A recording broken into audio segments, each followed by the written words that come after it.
n'iby'umunezero kongera kubonana namwe, kuvugana namwe inshuti z'Imana n'ubuzima. Mbifuriza ibyiza muri uyu mwaka dutangiye n'amahoro n'imigisha n'ubuzima. Imana izaduha ubwenge bwo gusigasira ibyiza iduha. Hanyuma rero tuzakomeje urugendo rwacu rurakomeje. Nari muzeho gakeya ariko ndabonetse kugira ngo mu mwaka mushya nanone twongere dukomeze gahunda. Urugendo rurakomeje, ntago tuzahagarara, cyane cyane ko bidufitiye akamaro. Abakoze rero gahunda ya EG Fast yo gukoresha amagi, mwatubwiye ko byagenze neza. Nkaba ngira ngo kugira ngo bitazakomeza bikangirika n'iminsi mikuru yaratuvangiye tujya muri yindi gahunda, nta kibazo. Niba mu minsi mikuru byaragizeho gakeya, ntago umunsi umwe ari wo wakangiza gahunda tumazeho igihe, wakongera ugatangira. Igihe cyose ujye uhora utangira, ni urugamba tururiho rero turakomeje. Hanyuma rero abatangiye nyine gahunda ya EG Fast bagata ibiro, ni ngombwa ko usubira kuri gahunda yacu, ariko ugendera ku rugero nyine. Wakumva hari ibinyamafufu ukeneye ugafataho dukeya. Naravuze ngo iyo udashonje nturya, iyo ushonje urarya, ariko ukamenya ibyo urya. Ntago ari amafarini, ntago ari amasukari, ntago ari imbuto za mu gitondo. Ukamenya uburyo ufatamo amafunguro, amasaha uyafatamo, nk'uko twagiye tubivuga kuri uru rubuga. Amavideo arahari kandi arakomeje, nzakomeza no kubisubiramo. Ni ngombwa ko umenya ibyo ufata n'amasaha uyafatira, byose bigenda neza. Abamama rero hari indi minsi itugora, nk'iminsi itangirira imihango n'iminsi isoza. Hari agakeke nakoze kari kuri Facebook, mwajya kukareba, kabafasha. Karoroshye gukora. Icyo ugombera kwitondera ni ugushyiramo agapapuro kariya ka ku isoko ko guteka, kugira ngo ibashe komoka bihagije. None ako kantu rero urakifashisha kubera iki? Kubera ko muri iriya minsi yegereye imihango, ari iyitangira ari n'iyisoza, hari iyo ubumva ushaka isukari cyane, hakaba n'iyo uba ushaka amavuta cyane. Ni amahormone aba ari kutujuwaho, ntaho bitaniye n'amahormone ya menopause. Donc bisaba yuko ubyitondera, ukaba ufite akantu wafata mu gihe bibaye ngombwa. Ukaba waragakoze, waragateganyije na mbere y'igihe cyose, ukabuza iminsi yawe y'imihango. Abatazi iminsi yawe y'imihango, hari application yitwa Follow, FL ndende na O. Ushyiramo umunsi wagiriyeho amaregere, yo ikakubarira, ikakwereka iminsi y'imihango. None muri iyo minsi 5 ibanziriza imihango, hari igihe uba wumva ushaka isukari. Ntago ari ngombwa udashaka isukari, ariko mu gihe uyishaka urayifata. Ukora akakeke noneho gafite ubuzima, kadakozwe mu ifarini n'isukari n'ibirimo, kuba bishoboye. Ariko utabishoboye rero nta kundi, iyo minsi nyine wayisacrifiya. Ni iminsi umubiri uba ugusaba kurya, kandi twavuganye yuko ntabwo ugomba gukora ikintu kirwana n'umubiri wawe. Ugomba gukora ikintu kigendana n'umubiri wawe. Byaba byiza guhora utangira kuruta kugira inzara nturye. Abantu bajya bavuga ngo twagize inzara. Iyo wagize inzara biba byapfuye. Iyo utasinziriye neza biba byapfuye. Iyo hari ibibazo ufite mu by'ukuri by'ubuzima, nuko utari kubikora neza.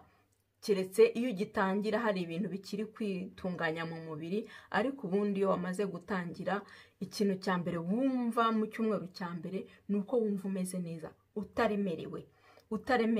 Mu gihe rero utariyumva ko uri muri gahunda kandi umeze neza mu buzima, ubikora utabikora nka regime. Ntago ari regime, kuko ntago ari ibintu tuzahagarika. Ni ubuzima, kandi ubuzima burabikubwira. Nyuma y'icyumweru iyo uri muri iyo gahunda, nta kindi uba wumva wafata. Ahubwo iyo ubivuyemo nibwo uhangayika. Iyo utangiye kuvanga abanyamafufu n'ibiki byose, nibwo ugira ikibazo. Ariko iyo watangiriye gahunda yacu, ibintu bigenda neza. Ni gahunda iteguye neza. Imboga, proteine, donc proteine animale. Ibyo bintu ni ibintu biteshuwa, bitagira esheke. Nta esheke ibaho. Ni ukuvuga ngo biri sure. Kuba biri sure ni ukuvuga ngo iyo utabivangiye bikora neza. Umubiri wacu ni igitangaza Imana yadukoreye ku buryo budasanzwe, bikoreka neza cyane. Neza cyane ni ukuvuga ngo kuri gahunda y'100%. Hanyuma rero ibyo ngibyo tuzakomeza tubiganireho.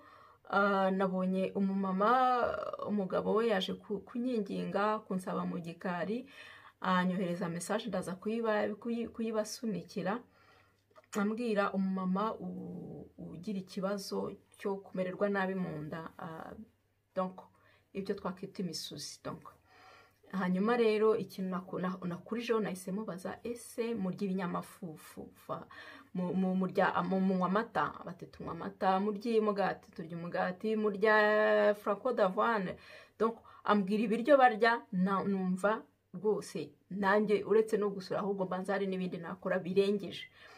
Donc kurya batinze, bakarya n'ibiryo umubiri wacu utemera cyane, utagishoboye muri iyi myaka kubitunganya neza, bitewe n'uko ibiryo byarahinduwe, amata yarahinduwe, oje muri mu mafarini, ibyo bintu byose birakomatanya, nuko n'umubiri wacu n'ubundi utari waragenewe kurya ibyo bintu.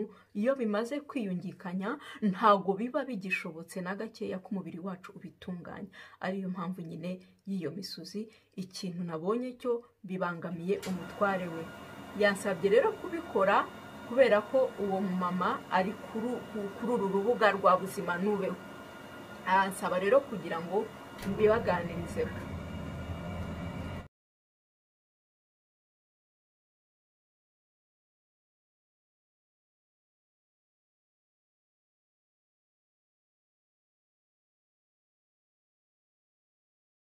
Rero donc hagira icyo kibazo, ariko imirire ye, amasaha barira ntago bikunda. Natanze inama rero zimeze gutya. Ikintu cya mbere cyo gukora nuko agomba guhindura imirire ye. Ibyo bintu akabirekera abana cyangwa abakozi cyangwa abandi bantu babishoboye, we ntago umubiri ubishoboye. Nicyo uri kumubwira, ifo kumvira umubiri wacu. Akabaretse ayo mashu frere, ayo mabrokoli, agashaka ibindi arya, akarya ibisigaye. Arya ibisigaye, aravuga ngo ngo twarya ibiki ibindi tutari ibyo ngibyo. Urya ibisigaye kubera ko ubuzima buri kubigusaba. Ubundi ukirinda ibinyamata, ibikorwa mu amata, ibiki byose ukabikuraho. Ubundi ukirinda n'ibijumba n'ibiki byose n'ibishyimbo, ukarya ibiryo bisobanutse.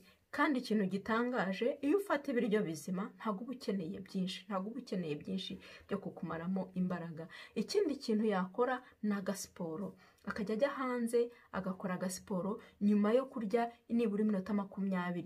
Niyo yagendagenda, ntabwo ari siporo ukomeye, ako kantu noneho akaryama ameze neza. Ifo nanone kurya ku masaha meza, waba wegejeje saa 12, pritari saa moya mukaba mwariye, noneho waba ugifite inzara, amazi, icyayi, amatizane, agapome se. Donc ibintu byoroheye mu nda umuntu ashobora kurya, akakiwi ashobora kurya ntibimuteze ikibazo.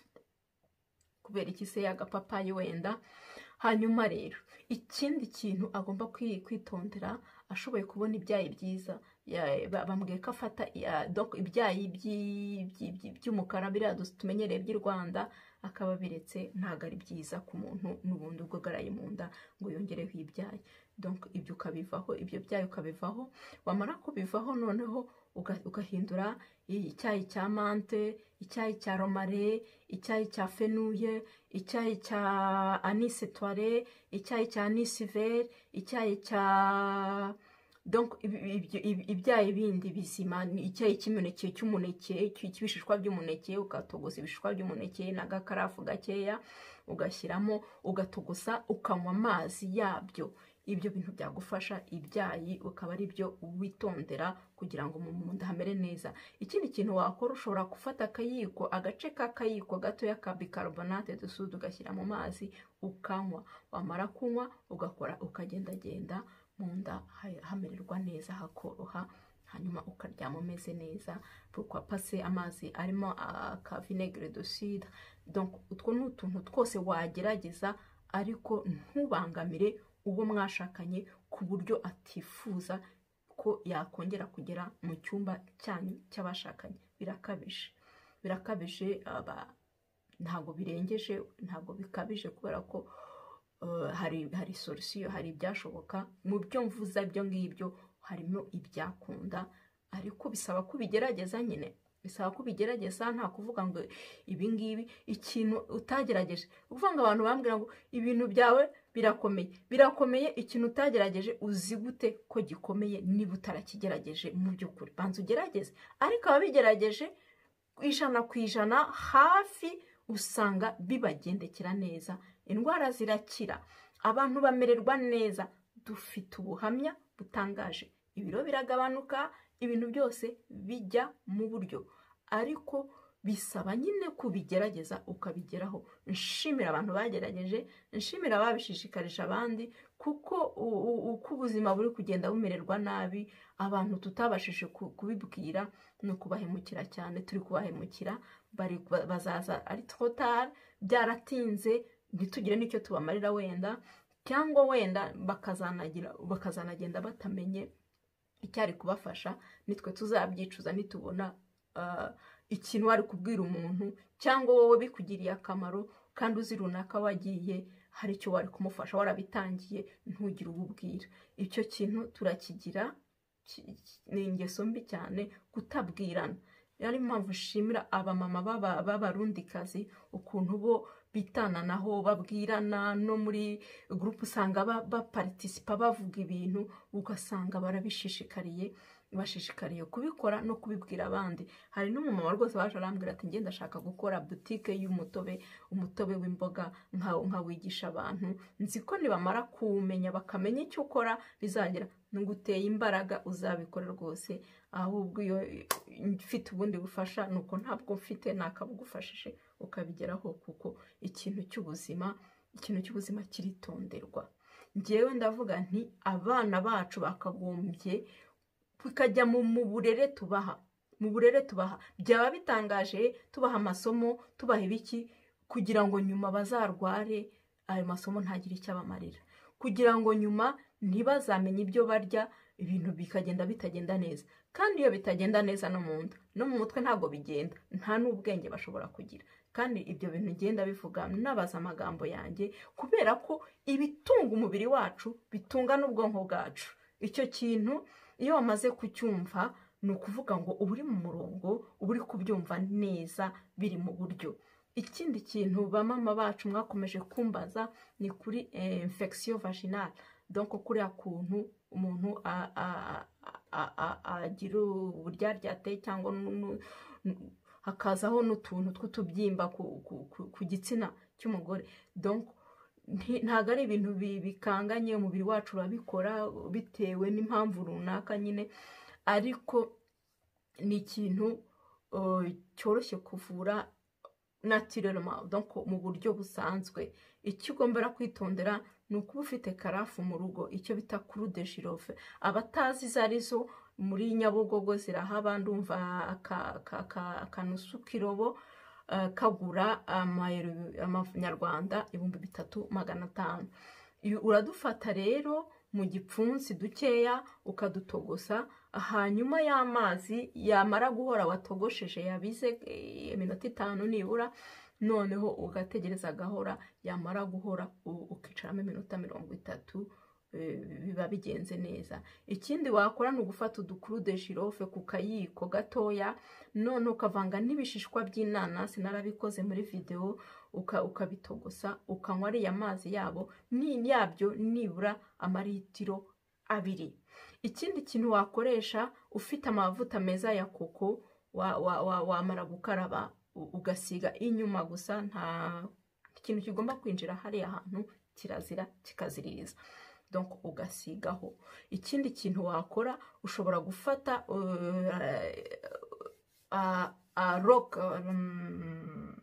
ushobora gufata tungurusumu ukayinomba neza, ugashyiraho huile d'olive, noneho ugashyira kuri kariya kantu twambara agakotex. Wamara gushyiraho, niyo wafata agatambaro keza ugashyiraho,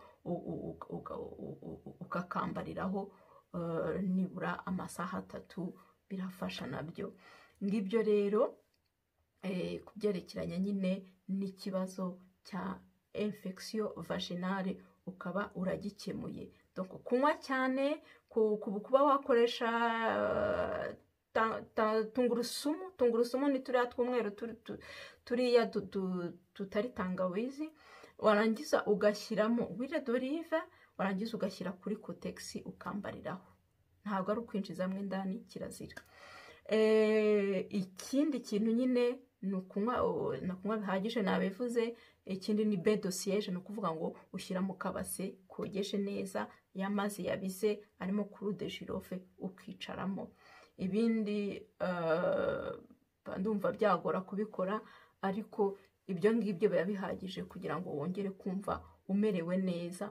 Ikindi ku mutware wawe nawe ushobora kumufasha kuba mwasangira iyo kuru de girofle muri mu nanasi, kubera ko nawe aba akeneye kugira ngo akire. Sino wakira ugakomeza mwanduzanya, donc musangiye ayo mazi amaritiro 2 mu munsi, nibura inshuro 3, mwaba mubikoze neza, bikagenda neza. Donc ni uburyo busanzwe bwo kwivura, kuko ntago wahora kwa muganga, nta nubwo numva umuntu uhora kwa muganga. Ese ubundi wabivamo? Simbyumva, narabigerageje numva biragoye guhora kwa muganga, guhora ujya kwa muganga. Hanyuma rero ngibyo rero iby'uyu munsi nashatse kuganira namwe. Ndacyabifuriza umwaka mushya muhire. Sinzi n'ibindi bibazo mwajya mumbaza, nta kibazo, ariko ndumva kuri uyu munsi nyine ari iyo gahunda nari nateguye, niba ntacyo nibagiwe. Ariko ubwo ngubwo turi kumwe, ababishoboye mwambaza mu gikari, ndahari kubera mwebwe, kugira ngo dufatanye urugendo rukomeye rw'ubuzima, dufaranira ubuzima Imana yaduhaye. Mugire amahoro, murakarama.